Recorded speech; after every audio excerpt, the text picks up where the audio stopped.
Congressman Trey Radel's situation has now created a wedge in the Republican Party right here in Southwest Florida. The question is whether or not he should step down, and opinions are certainly mixed along generational lines. Four in Your Corner's Warren Wright talking to Republican leaders both over and under the age of 40. Warren?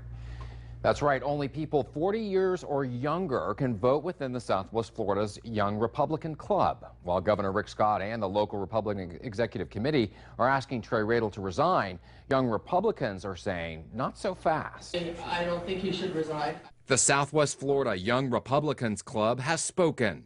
A majority of its members don't want Trey Radel to resign from Congress. It's expensive. His staff will be cut down as far as productivity.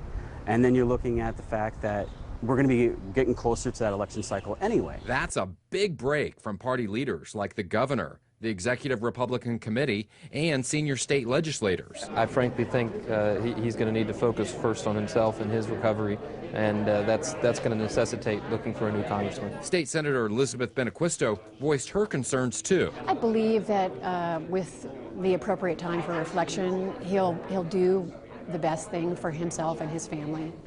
Resign? Well, I believe he'll act in the best interest of both his family and his constituency, and I have faith that he'll do that. But the young Republicans say their decision has less to do with Radel and more about serving the district. It wasn't like we were asking him to run for re-election.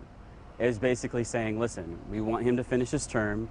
There's a lot to it if he steps down. The youngest state representative in Southwest Florida understands that line of thinking. Right now we're not getting representation on the farm bill, the clean water bill. Where do you stand on that? Whether or not, if he resigns today, we still wouldn't have representation in Washington because there would be an empty seat until a special election is held or until election next November. So either way, resignation will not solve that problem. And coming up at 6:30, I'm updating you on the questions you're asking, plus the promise from his staff to give us access to Congressman Radel once he's out of rehab. In the studio, Warren Wright, Fox 4, in your corner.